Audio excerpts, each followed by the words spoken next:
Et si, en fait, le vrai leadership, celui au féminin, ne se construisait pas de l'extérieur, mais de l'intérieur? C'est ce qu'on va explorer aujourd'hui. On va se pencher sur une méthodologie vraiment fascinante qui prend le total contre-pied des approches habituelles. On va plonger au cœur de ce qui fait une leader, mais en commençant par le plus important finalement, soi-même. Imaginez un petit instant. Et si les plus gros obstacles à la réussite, en réalité, c'était pas les circonstances extérieures, mais plutôt des voies intérieures, des choses invisibles. Vous savez, ces schémas de pensée qui nous guident sans même qu'on s'en rende compte. Eh bien, c'est précisément ça qu'on va décortiquer ensemble. Alors, au cœur de cette approche, il y a ce qu'on appelle le leadership intérieur. C'est un concept qui a été développé par Siam Abadi. C'est un peu comme une feuille de route, si on veut, pour une vraie transformation.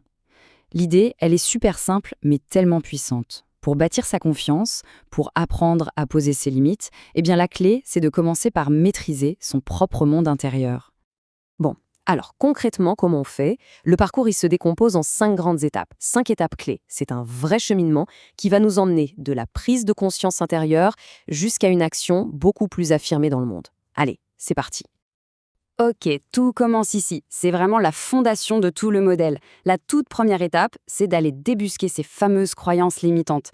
Celles qui sont souvent invisibles, qu'on a héritées et qui au final façonnent notre réalité, nos décisions et même la perception qu'on a de notre propre valeur. Alors, des phrases comme je dois plaire aux autres pour être aimé » ou je ne suis jamais assez bien », est-ce que ça résonne un peu? Ces pensées qui ont l'air si banales sont en fait des croyances toxiques incroyablement puissantes. Le problème, c'est qu'elles tournent souvent en pilote automatique. Elles guident nos choix et brident notre potentiel sans même qu'on s'en rende compte. Du coup, l'objectif, il est super clair, c'est de passer de croyances qu'on a subies, qu'on a héritées, à des croyances qu'on choisit, nous, activement. Attention, le but du jeu, ce n'est pas d'effacer son histoire, non. C'est de se libérer d'une identité qui nous freine pour en construire une qui nous correspond vraiment. Bon, une fois qu'on a mis le doigt sur ces croyances, l'étape d'après, c'est de reconstruire la relation avec soi-même. L'idée, c'est vraiment de s'éloigner de cet archétype de la femme pilier, vous savez, celle qui porte tout sur ses épaules, qui fait passer tout le monde avant elle et qui finit bien souvent complètement épuisée. Parce qu'au fond, on a tous ces deux voix à l'intérieur, pas vrai? D'un côté, la voix critique, perfectionniste, jamais contente, et de l'autre, la voix bienveillante, celle qui nous soutient. Le vrai boulot, ici, c'est d'apprendre à baisser le volume de la première pour enfin pouvoir entendre la seconde. C'est un changement radical de dialogue intérieur. Et une fois que ces fondations intérieures sont un peu plus solides, eh bien l'attention, elle se tourne tout naturellement vers l'extérieur.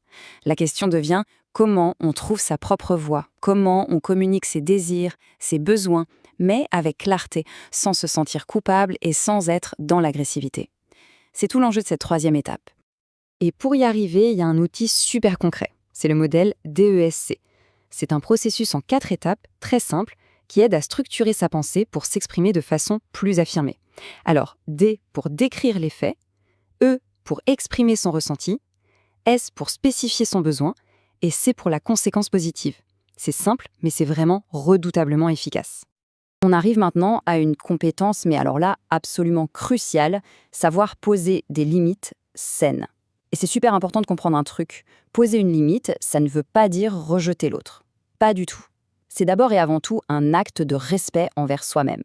C'est une façon de protéger son énergie, son temps, son espace. Et pour ça, il y a une question qui change absolument tout. La voici.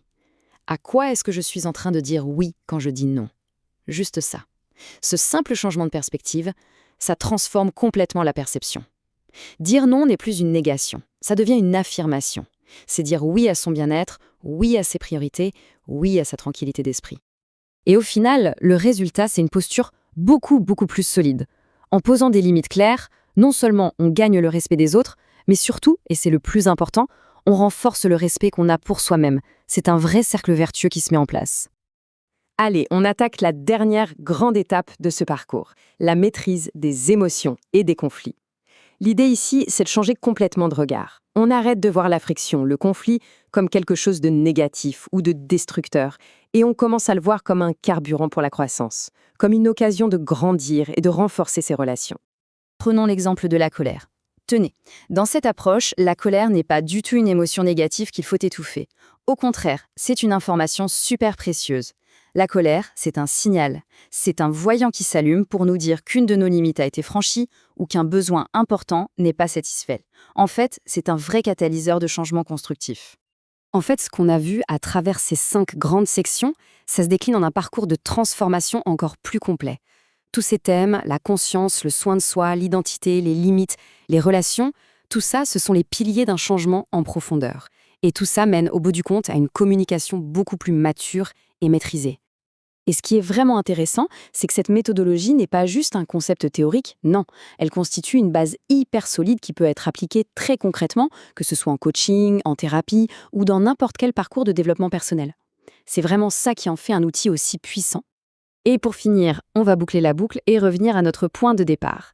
Si, comme on l'a vu, la réalité extérieure n'est finalement que le reflet du monde intérieur, alors la question la plus importante devient: quelle est la toute première conversation qu'il est crucial de maîtriser? Après tout ce qu'on vient de voir, la réponse semble assez évidente, n'est-ce pas?